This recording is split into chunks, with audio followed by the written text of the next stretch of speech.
பிரியமானவர்களே, இயேசுவின் நாமத்தில் நான் உங்களை வாழ்த்துகிறேன். எப்படி இருக்கீங்க? நல்லா இருக்கீங்களா?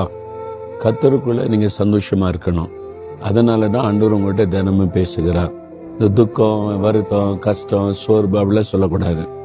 நம்ம இயேசுவோடு ஒரு பிள்ளைகள்னா எப்பவும் கர்த்தருக்குள்ள சந்தோஷமா இருக்கணும். சரியா? சிலர் எப்போ கேட்டாலும் ஒரே துக்கம், ஒரே சோகம், அப்படி இருக்கக்கூடாது. நீங்க எப்பவும் மன மகிழ்ச்சியா சந்தோஷமா இருக்கணும்னு தான் ஆண்டவர் உங்கள்கிட்ட பேசிக்கிட்டே இருக்கிறார். நீங்க சந்தோஷமா இருந்தா என்ன நடக்கும் தெரியுமா? 37 சங்கீதம் 4 கர்த்தரிடத்தில் மன மகிழ்ச்சியாயிரு, அவர் உன் இருதயத்தின் வேண்டுதல்களை உனக்கு அருள் செய்வார். உங்களுடைய இருதயத்துல வேண்டிக் கொள்வீங்கல்ல, அதை ஆண்டவர் அருள் செய்வாராம். அதாவது நீங்க வாயினால சொல்லாமலே இருதயத்துல வேண்டிக் கொள்வீங்க. சில காரியம் வாய் விட்டு ஜெபிக்க முடியாதுல்ல, தேவையில இருப்பீங்க, மற்றவங்களாம் இருப்பாங்க, அப்ப வாய் விட்டு சொல்லி ஜெபிக்க முடியாது. ஆனா இருதயத்துல வேண்டிக் கொள்வீங்க. இருதயத்துல அப்படி ஒரு ஜெபமா நினைப்பீங்க பாத்தீங்களா, அதை கூட தேவன் நிறைவேற்றுவாராம்.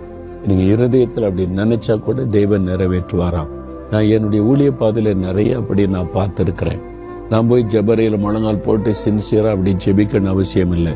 இது ஒண்ணு இருந்தா நல்லா இருக்குமே, அப்படி ஊழியத்துக்கு பிரயோஜனமா இருக்குமே, ஆண்டவர் இப்படி ஒண்ணு இருந்தா உங்களுடைய நாமத்தை மகிமைப்படுத்த முடியுமே, இப்படி இருந்தா இது சிறப்பாக ஊழியம் செய்ய முடியுமே, உன்னை இருதயத்துல நினைக்கிறது கூட ஜெபமா ஏற்றுக்கொண்டு தேவன் இதையெல்லாம் கொடுத்து ஆசீர்வதித்திருக்கிறார். நான் அப்படி இருதயத்துல நினைச்சு வேண்டிக் கொண்டது எல்லாம் அருளி செய்திருக்கிறார். நிறைய அற்புதங்களை நான் என் ஊழிய பாதையில நான் பார்த்திருக்கிறேன். அப்ப உங்களுக்கு செய்வார். அவனா நீங்க கர்த்தருக்குள்ள மன மகிழ்ச்சியா இருந்தாதான் அப்படி செய்வார். நீங்க சோகமா, துக்கமா, இப்போ முறுமுறுத்துக்கிட்டா எப்படி ஆண்டவர் செய்ய முடியும்? அப்போ எப்பவும் கர்த்தருக்குள்ள சந்தோஷமா இருக்கணுமானா ஆண்டவருக்கும் உங்களுக்குள்ள உறவு சரியா இருக்கணும். இயேசுவோடு உங்களுடைய ஐக்கியம் சரியா இருந்தாதான் நீங்க சந்தோஷமா இருக்க முடியும். நீங்க வேதம் வாசிக்கல, ஜெபம் பண்ணல, ஆண்டவருக்கு பிரியமில்லாத காரியத்துக்கு இடம் கொடுத்துக்கிட்டே இருந்தீங்க வைங்க, அது ஆண்டவர் விட்டு உங்களை வலி விலக பண்ணிடும். சந்தோஷம் இருக்காது, சமாதானம் இருக்காது, மன மகிழ்ச்சி இருக்காது.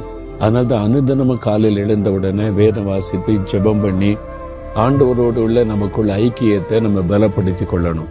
அப்ப இயேசுக்குள் எப்பவுமே சந்தோஷமா இருக்கிற அனுபவத்தோடு இருந்தீங்கன்னா நீங்க வேண்டிக் கொள்ளுகிறதெல்லாம் உங்களுக்கு அருளப்படும். இன்னைக்கு உங்களுடைய இருதயத்துல என்ன நினைச்சீங்க, காலையில இதெல்லாம் இருந்தா நல்லா இருக்கும், இந்த காரியத்துல ஆண்டவர் அற்புதம் செய்துட்டா நல்லா இருக்கும்னு நினைச்சீங்கல்ல, அது நிறைவேறும். அதை ஆண்டவர் நிறைவேற்றி தரும். விசுவாசிக்கிறீங்களா? விசுவாசத்தோட ஆண்டவரை நான் உமக்குள்ள எப்பவுமே சந்தோஷமா இருப்பேன், என் வேண்டுதல் அருளி செய்றீங்க, உங்களுக்கு ஸ்தோத்திரம்னு சொல்லி பாருங்க. இன்றைக்கு அற்புதத்தை நீங்க காண்பீங்க.